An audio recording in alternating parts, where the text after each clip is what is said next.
Mobile వచ్చిన తర్వాత మనిషి వేటినైతే కోల్పోయాడో నేను 12 పాయింట్స్ అయితే రాసి పెట్టుకున్నానండి.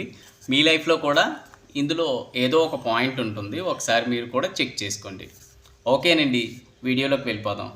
ఇది గడియారాన్ని మింగేసింది, ఇది టార్చ్ లైట్ని తినేసింది, ఇది పోస్ట్ కార్డులను తినేసింది, ఇది పుస్తకాలను తినేసింది, ఇది రేడియోని మింగేసింది, ఇది టేప్ రికార్డులను తినేసింది, ఇది కెమెరాని మాయం చేసింది, ఇది క్యాలిక్యులేటర్ని తినేసింది, ఇది ఇరుగు పొరుగు వారితో దోస్తీని తినేసింది, ఇది బంధుత్వాలను తినేసింది, ఇది మెమొరీని తినేసింది, చివరికి థియేటర్ లేదా నాటకం, టీవీ, ఆట పాట, ఆఖరికి ఇదే బ్యాంకు, ఇదే హోటల్, ఇదే కిరాణా షాపు, ఇదే డాక్టర్, ఇదే మార్కెట్, ఇదే వర్క్ ఫ్రమ్ హోమ్. ఫోనే అయిపోయింది. మనిషి పిచ్చోడవుతుంటే ఫోన్ మాత్రం రోజు రోజుకి స్మార్ట్గా మారుతుంది. చిటికెన వేలు మనిషి జీవితాన్ని కాదు, మొత్తం ప్రపంచాన్నే శాసిస్తుంది. టచ్తోనే జీవితం, కానీ ఎవరికి ఎవరు టచ్లో లేరు. ఇదండి నేటి జీవితం.